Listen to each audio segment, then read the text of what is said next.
আমি বিবেকের তাড়নায় এই আবু সাহেবকে নিয়ে কোর্টে আসার সিদ্ধান্ত নিই এবং আজকে আমি সে মামলা দায়ের করেছি।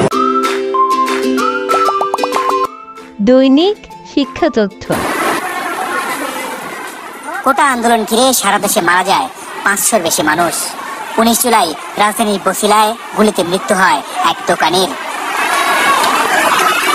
মঙ্গলবার ঢাকার সিএমএম আদালতে নিহতের এক শুভাকাঙ্ক্ষী বাদী হয়ে মামলার আবেদন করেন, যেখানে প্রধান আসামি করা হয় সাবেক প্রধানমন্ত্রী শেখ হাসিনাকে। অন্য আসামিরা হলেন আওয়ামী লীগের সাধারণ সম্পাদক ওবায়দুল কাদের, সাবেক স্বরাষ্ট্রমন্ত্রী আসাদুজ্জামান খান কামাল, সাবেক আইজিপি চৌধুরী আব্দুল্লাহ আল মামুন, বিএনপির সাবেক কমিশনার হাবিবুর রহমান, হারুনুর রশিদ ও বিপ্লব কুমার সরকার। বলা হয় এদের হুকুমে যে গুলি হয়েছে তাতে মারা যান মুদি দোকানি আবু সায়েদ। আমরা বিজ্ঞ আদালতে মামলা দাখিল করার পরে বাদীর জবানবন্দি গ্রহণ করেছেন এবং বক্তব্য শ্রবণ করার পরে বিজ্ঞ আদালত বলছে যে আদেশ পরে হবে, পর্যালোচনায় আদেশ হবে। আমরা অপেক্ষায় আছি আদেশের জন্য।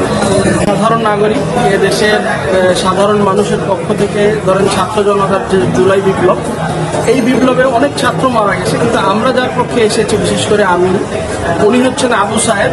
উনি একজন রিক্সা চালক ছিলেন, পরবর্তীতে মুদি দোকানি। উনি 19 তারিখ বিকেলবেলা মাথায় গুলি খেয়ে মারা যান বছিলা 40 ফিট রোডে।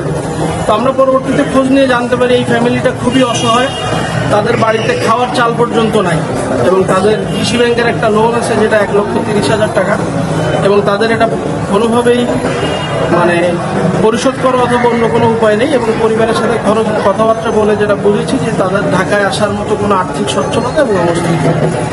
এরকম পরিপ্রেক্ষিতে এই হত্যার তো কোনো বিচার হওয়ার সুযোগ নাই, বিকজ কেউ এখানে বাদী হয়ে মামলা করছে না। তারপরে আমি বিবেকের তাড়নায় এই আবু সাহেবকে নিয়ে কোর্টে আসার সিদ্ধান্ত নিই এবং আজকে আমি শেখ হাসিনা, ওবায়দুল কাদের, তারপরে ডিএমপি কমিশনার, পুলিশের সাবেক আইজিপি, পুলিশের সাবেক ডিসি এবং ডিসি উত্তর, ডিসি দক্ষিণ, ডিসিডিবি, এদের বিপক্ষে হত্যা মামলা দায়ের করেছি কোর্টে। এটার জন্য আদেশ পেন্ডিং আছে।